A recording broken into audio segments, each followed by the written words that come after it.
राज ठाकरेंना अटक करा, हिंदी सक्तीविरोधातील राज ठाकरेंच्या भूमिकेनंतर गुणरत्न सदावर्ते आक्रमक। छत्रपती शिवाजी महाराज पार्क पोलीस ठाण्यात तक्रार दाखल। महाराष्ट्रात राहणाऱ्याला मराठी आलंच पाहिजे। काही जण म्हणतात हिंदी राष्ट्रभाषा, पण मला वादात पडायचं नाही। अजित पवारांकडून भूमिका स्पष्ट। लाऊडस्पीकर न लावण्यावरून तक्रार दिल्यानं बीडमध्ये वकील महिलेला सरपंच आणि कार्यकर्त्याची मारहाण। हत्येच्या उद्देशानं मारहाण केल्याचा महिलेचा आरोप, तर सखोल चौकशी करण्याचे राज्य महिला आयोगाचे निर्देश। बीडमधील वकील महिलेच्या मारहाणी संदर्भात कडक कारवाईच्या सूचना। कुणालाही पाठीशी घालणार नाही, सक्त कारवाई करणार, अजित पवारांची माहिती। मंगेशकर रुग्णालयाचे संचालक डॉक्टर धनंजय केळकर आठवडाभरापासून परदेशात गेल्याची माहिती।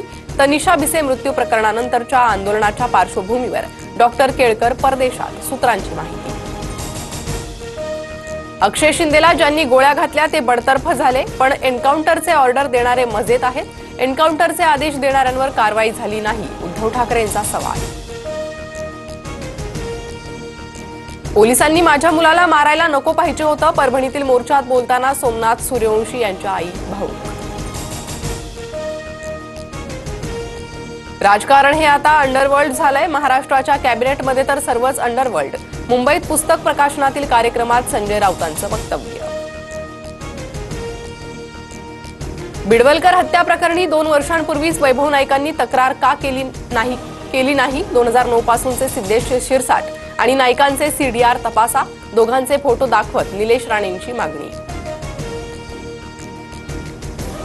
धनंजय मुंडेंच्या आमदारकीविरुद्ध राजेसाहेब देशमुखांची न्यायालयात धाव। ईव्हीएम पासून दूर जाण्यासाठी 10 लाख दिले।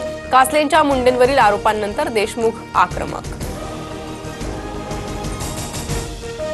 नाशिक दगडफेक प्रकरणातील अटकेतील 37 जणांची आज कोर्टासमोर हजेरी। धार्मिक स्थळाच्या अतिक्रमण कारवाई विरोधात केला होता हिंसाचार। आतापर्यंत 1500 जणांवर गुन्हा दाखल। सोलापुरातील न्यूरोसर्जन शिरीष वळसंकर यांची डोक्यात गोळी झाडून आत्महत्या। उपचारादरम्यान डॉक्टर वळसंकर यांचा मृत्यू। आत्महत्येचं कारण अद्याप अस्पष्ट। एमसीए टी20 मुंबई सीझन 3चं अध्यक्ष अजिंक्य नाईक आणि रोहित शर्माच्या हस्ते अनावरण। आजपासून स्पर्धेला सुरुवात। कार्यक्रमाला दिग्गज खेळाडूंपासून नवीन खेळाडूही उपस्थित।